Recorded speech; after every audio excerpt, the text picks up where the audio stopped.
A CEO was used to making big decisions, the kind that shaped a multi-million-dollar company. But one night, a simple request caught his attention. An employee had asked to take home leftover food. Something felt off. Curious about this unusual request, he visited the restaurant to investigate. There, he met a hard-working black woman, someone who never complained, the kind of employee any company would be lucky to have. He decided to meet her, and as he learned about her life, he realized one thing: his company needed to change. Daniel Carter sat in his office, the glow of his computer screen casting a dim light across the otherwise dark room.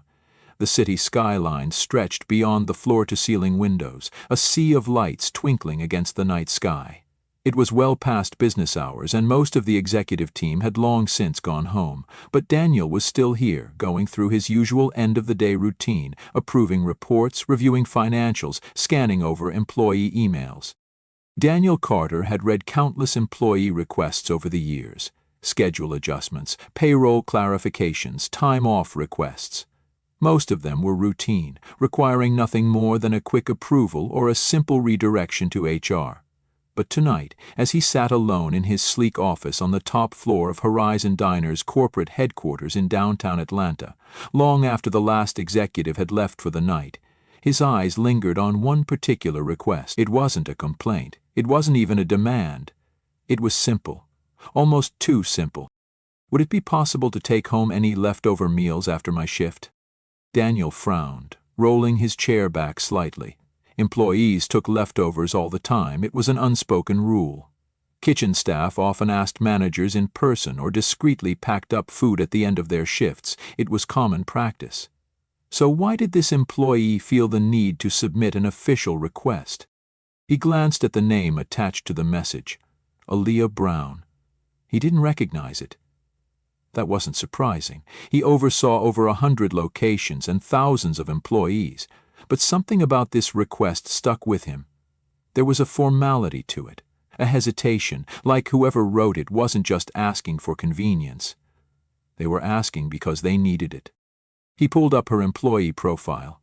27 years old, line cook, 3 years with the company, no recorded complaints, no disciplinary issues, always clocked in on time, often stayed late, never took sick days, no emergency contacts listed. That was odd.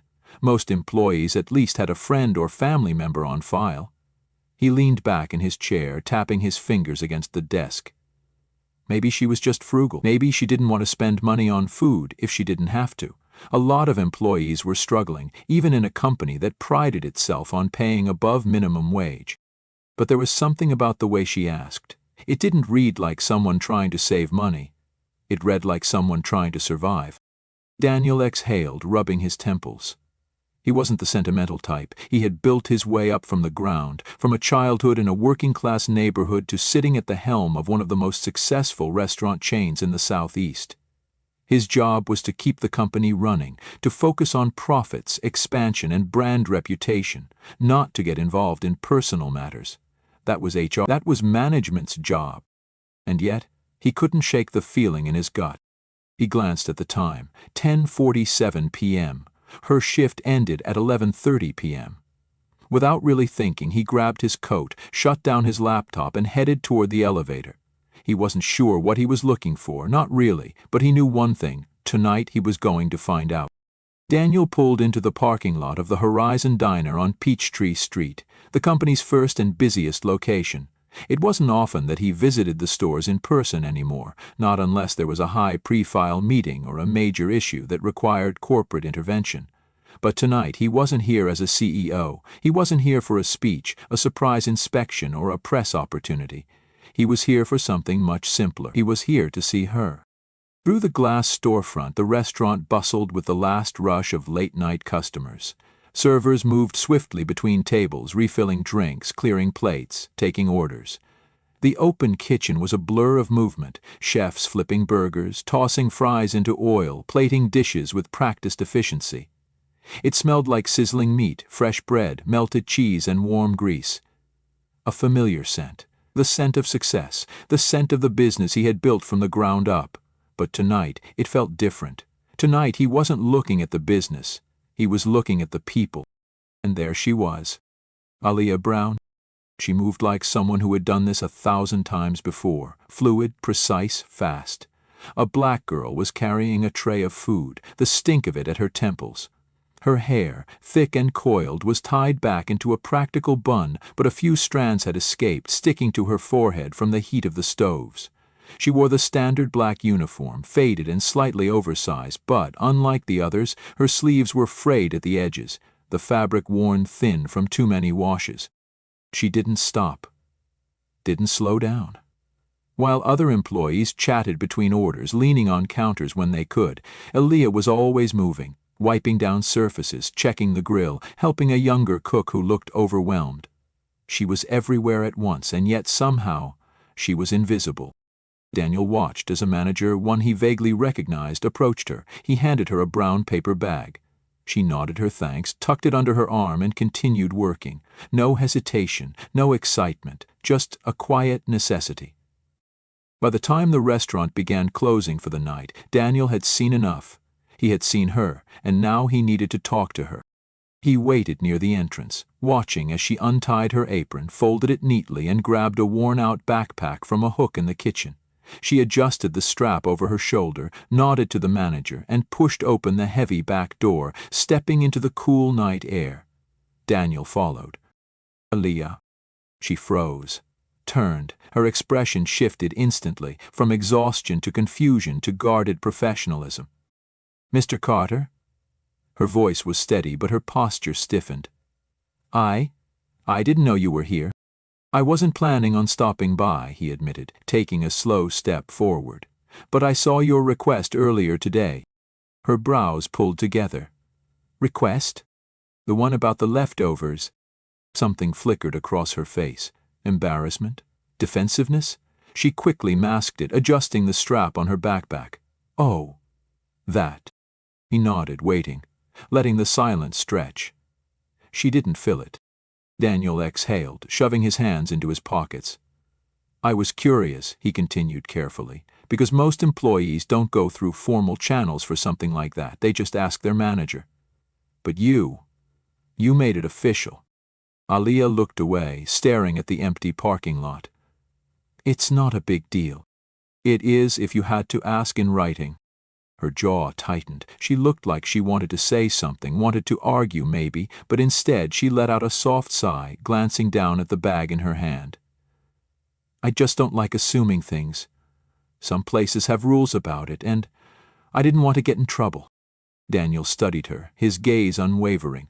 She was careful, too careful, like someone who had spent too much time making herself small, making herself unnoticed. He took a step closer. "Ilya, can I ask you something?" She hesitated, then gave a slow nod. "Can I see where you live?" Her head snapped up. "What?" "I don't mean to intrude," he clarified, his voice even, "but I'd like to understand why you felt the need to make that request, why it mattered enough for you to ask. And I think the best way to understand that is to see for myself." She stared at him like he had just spoken a different language. Her lips parted slightly, then closed. For the first time she looked nervous. "My place is," she swallowed. "It's small, kind of a mess. I don't think it's a great idea."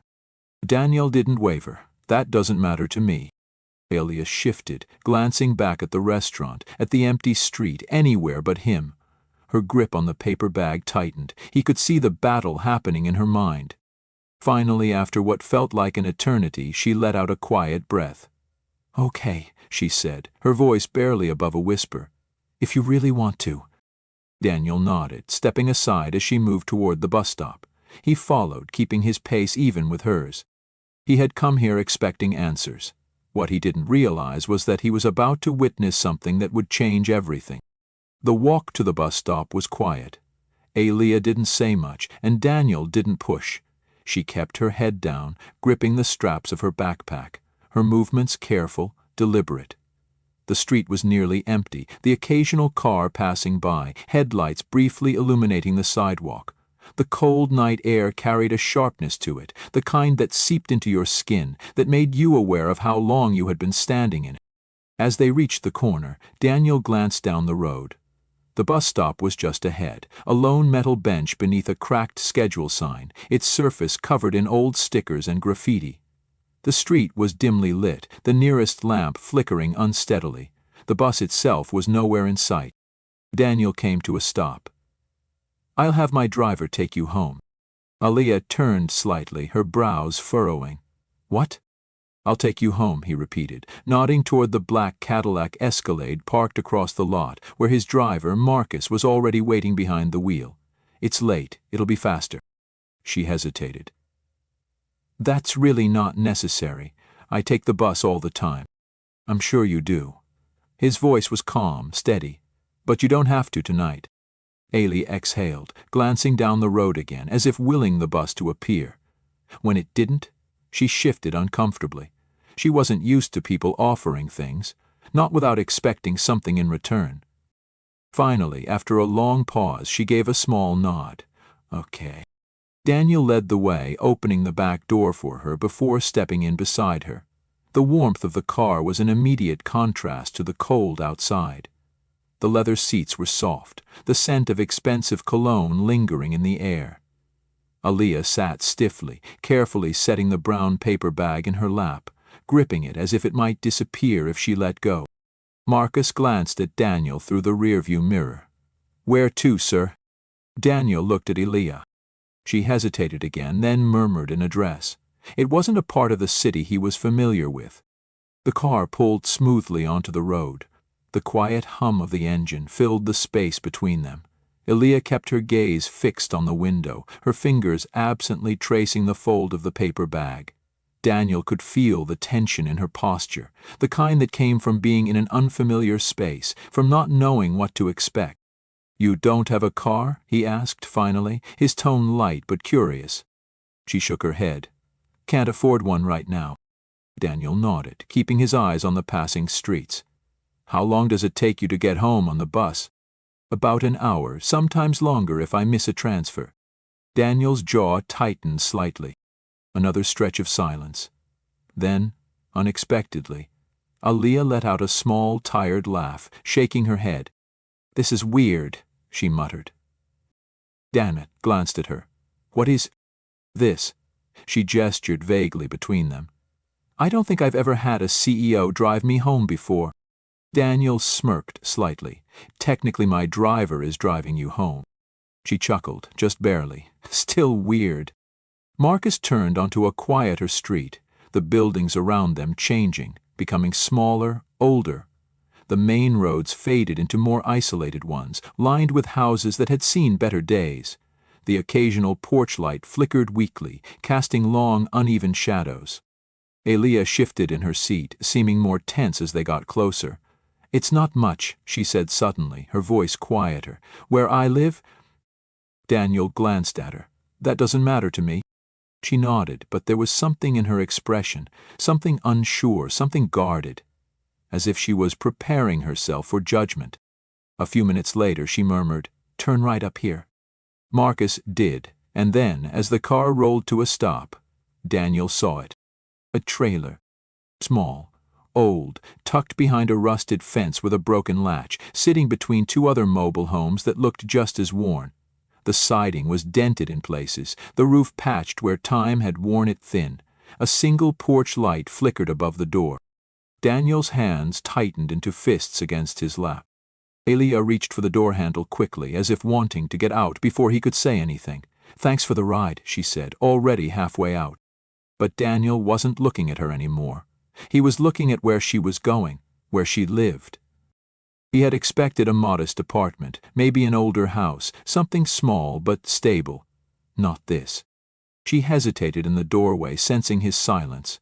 Her expression was unreadable. "I told you," she murmured. "It's not much." And then, before he could say anything, she stepped inside.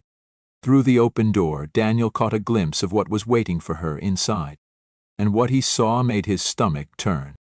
Daniel sat in the back of the Escalade, his hands clasped together, his jaw tight as he stared through the windshield at the small trailer in front of him. The porch light flickered weakly, casting long, uneven shadows against the thin curtains covering the front window. The metal siding of the trailer was dented, patches of rust creeping along the edges. The air outside was still, heavy, the kind of silence that made everything feel colder than it was. Through the open door he caught a glimpse inside, just for a moment, just long enough to see them. 3 figures moved toward Elia as she stepped inside. 2 children, Jamal, a lanky 14-year-old with tired eyes, and Zoe, barely 9, her hair in 2 messy braids, rushed forward, wrapping their arms around her waist. She let out a soft, exhausted laugh, pressing a kiss to the top of Zoe's head as she ruffled Jamal's curls. It was instinctual, practiced, like she had done this 100 times before, like this was the best part of her day. Behind them, an older woman, Deborah Brown, frail and slow-moving, her frame thin beneath a worn-out sweater, leaned against the arm of a tattered recliner. Her silver-streaked hair was pulled back loosely, her face drawn with exhaustion that ran deeper than sleep. Aaliyah barely had time to set the brown paper bag down before she moved toward her, hands reaching out automatically to steady her. Deborah gave her a small, grateful nod as she eased into the chair. Daniel exhaled sharply, leaning back against the headrest. Aaliyah didn't just have a family, she was holding it together. The door swung shut, the thin walls of the trailer barely muffling the sound of soft voices inside. Marcus shifted slightly in the driver's seat, glancing at Daniel through the rearview mirror, waiting for instruction, but Daniel didn't move. He wasn't sure how long he sat there, staring at that flickering porch light, his mind running through every image he had seen in the past 5 minutes. The old, threadbare couch, the too small table with mismatched chairs, the tiny kitchen with barely enough counter space to cook a meal. The way the children clung to Aaliyah as if she was the only thing keeping them grounded, and the way she pretended to eat so they wouldn't notice. He swallowed hard. She wasn't just skipping dinner tonight, this was a pattern. He had seen it in the way she moved her food around, making it look like she was eating when she wasn't. In the way she smiled at the kids, making sure they were full before she even considered taking a bite. In the way Jamal had asked, "Did you eat at work today?" As if it wasn't the first time, as if he already knew the answer. She was starving herself to make sure they didn't go hungry. Daniel clenched his fists. This wasn't just unfair. This was unacceptable. And the worst part? He had never noticed. He had spent years sitting in executive meetings, reviewing reports, approving payroll structures, signing off on policies designed to support employees. His company prided itself on being family-oriented, employee-focused, community-driven. That was the image they sold to the public, the branding they built their success on.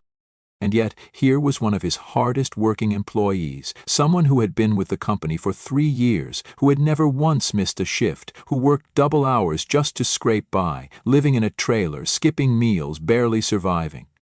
How many more employees were like her? How many had he failed without even realizing it?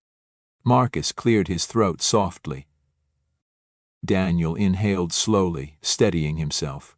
His mind was already moving, calculating, restructuring.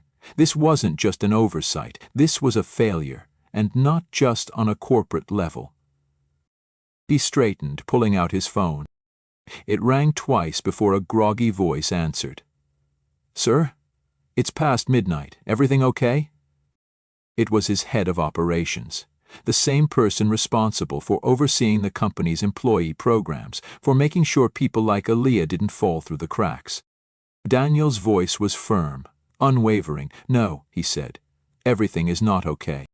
There was a pause, a rustling sound like someone sitting up in bed. "What do you mean?" Daniel stared at the trailer one last time before turning his attention back to the road ahead. "We need to fix this," he said. All of it. He didn't wait for a response. He hung up. Because this wasn't a discussion, this was a decision. And he was just getting started. Daniel didn't go home that night. He couldn't. Instead, he sat in the back of his Escalade, staring out at the darkened trailer, his mind racing. The image of Aaliyah and her family was burned into his memory. The way the kids had clung to her, the way she had carefully divided the food, the way she had pretended to eat so they wouldn't worry. He had spent his entire career making decisions that shaped his company, building Horizon Diner into a multi-million-dollar success. But now, for the first time in years, he realized just how much he had missed. He glanced down at his phone, his recent call still sitting at the top of the screen. head of operations Charles Vaughn. Charles had tried calling back, twice. Daniel hadn't answered, not yet.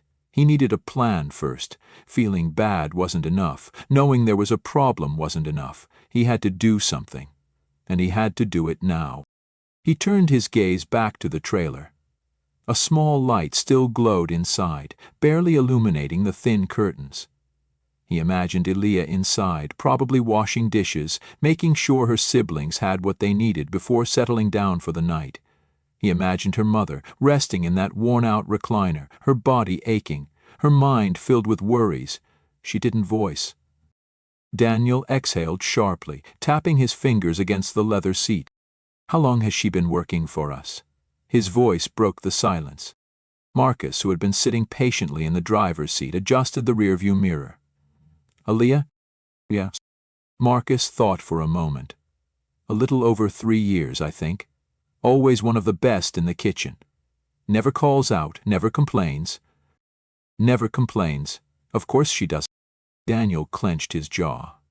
Employees like Aaliyah were the backbone of his company. The ones who showed up every day, put in the hours, didn't cause problems.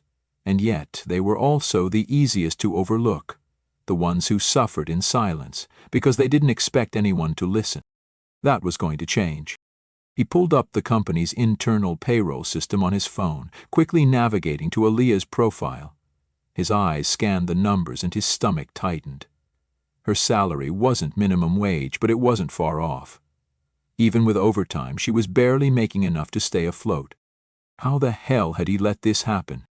Daniel ran a hand over his face, forcing himself to think logically, one problem at a time, one solution at a time. Step 1, immediate action. He opened a new email and typed out a direct order to payroll. Effective immediately, Aaliyah Brown's salary is to be increased by 40%. Back pay adjustments to be calculated and issued within 48 hours. He hesitated, then added another line. Review all kitchen staff salaries across locations. I want a full report by the end of the week. Step 2. Food security. He had spent the last few hours watching an employee, one of his employees, struggle to feed her family while his restaurants threw out perfectly good meals at the end of every shift. That ended tonight. He pulled up another contact, Director of Operations. The phone barely rang once before a groggy voice answered. Daniel didn't waste time. Starting tomorrow, no more food waste. Every location will package leftover meals at the end of each shift. They'll be distributed to employees who need them. There was a pause. Then, cautiously, "Is this about that email earlier? The one from—" "Yes." Daniel's tone left no room for argument. "Make it happen." Another pause.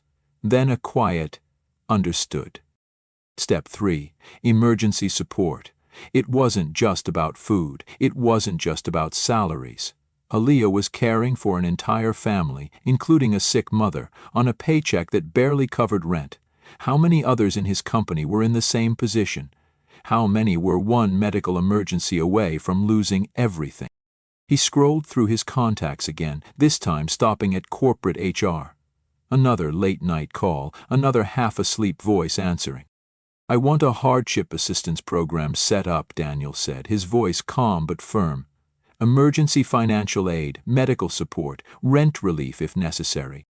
"Ah, sir, that's a pretty big—" "I know exactly how big it is," Daniel cut in. "I also know how much money we've spent on executive retreats this year. You'll find the budget." Silence. Then finally a resigned sigh. "Yes, sir." Daniel ended the call and set his phone down, exhaling slowly. It wasn't enough, not yet, but it was a start. He looked back at the trailer one last time before finally speaking. "Take me home, Marcus." The car pulled away from the curb, but Daniel knew he wasn't leaving this problem behind. He was just getting started. The next morning, Daniel walked into the corporate office with one thing on his mind: change. The automatic glass doors slid open as he stepped inside, his polished shoes clicking against the marble floors. The receptionist greeted him with the usual, "Good morning, Mr. Carter," but he barely acknowledged it. He wasn't here for pleasantries. He wasn't here for routine. By the time he reached the executive conference room, most of his leadership team was already waiting. Some were still nursing cups of coffee, others flipping through their morning reports, completely unaware that their day was about to take a very different turn. Daniel didn't sit.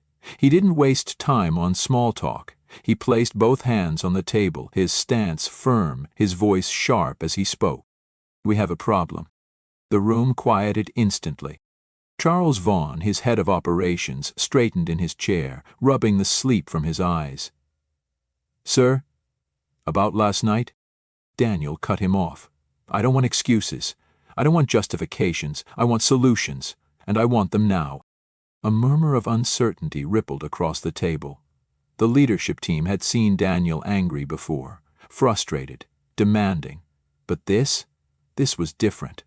There was an edge to his voice, something cold and unwavering, something that told them he wasn't going to leave this room until something changed. He turned his gaze to HR. "First order of business, employee wages. We're restructuring salaries, starting with the kitchen staff. A 40% increase across the board for those making below a livable wage. If we need to adjust the budget, we will. If it means cutting back on executive bonuses, so be it." Lisa Monroe, the VP of Human Resources, blinked in shock. "That's a major shift, Daniel. It's going to cost millions." "We made over $400 million in revenue last year," Daniel snapped. "Don't tell me we can't afford to pay our employees enough to live." Lisa closed her mouth. He didn't slow down, didn't let them catch their breath. "Second, we're implementing a company-wide food program. From now on, no edible food gets thrown away. All leftover meals will be packaged at the end of every shift and distributed to employees who need them. I want a logistics plan in place by the end of the day." Charles cleared his throat. "We'll need to coordinate that with store managers. Not every location has the same volume of waste."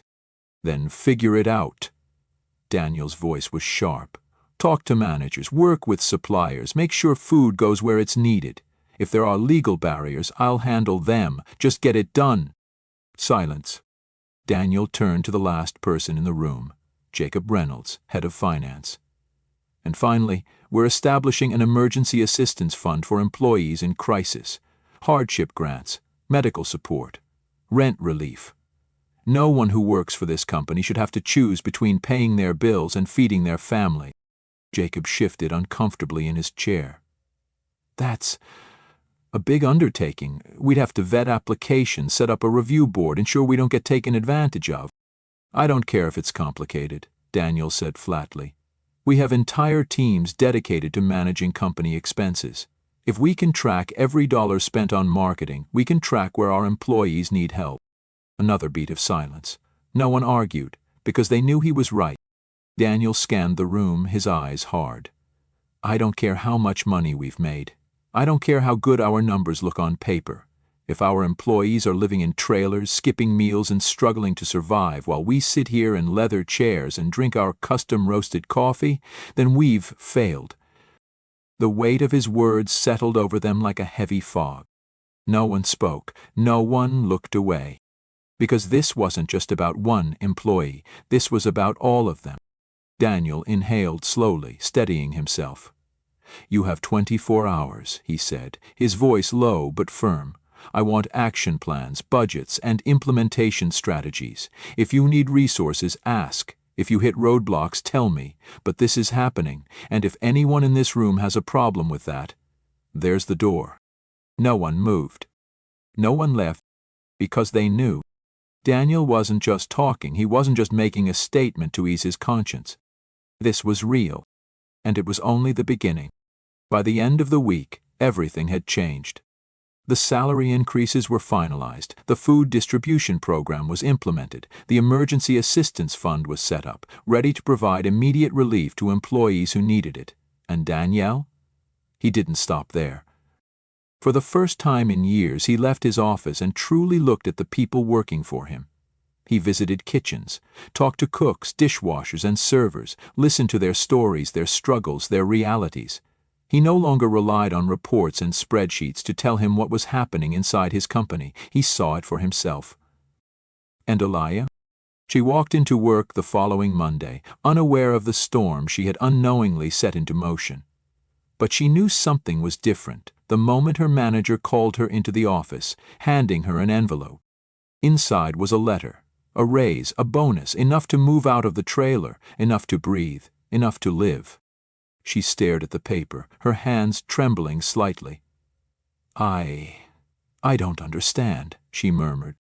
Her manager simply smiled. It's from Daniel. She blinked. Mr. Carter? He said it was long overdue. Elias stood there for a long time, staring at the words in front of her, as if waiting for them to disappear, as if waiting to wake up from a dream. But this was real. For the first time in a long time, she didn't have to pretend everything was okay. And Daniel? He didn't do it for recognition. He didn't make a press announcement or use it as a PR move. Because this wasn't about the company's image. It was about doing the right thing. He had spent years thinking success was measured in profits, expansion, and shareholder satisfaction. That night outside Elias' trailer, he had learned a different truth. Success wasn't just about building a company, it was about building people. And for the first time in his career, Daniel Carter didn't just feel like a CEO. He felt like a leader. Join us to share meaningful stories by hitting the like and subscribe buttons. Don't forget to turn on the notification bell to start your day with profound lessons and heartfelt empathy.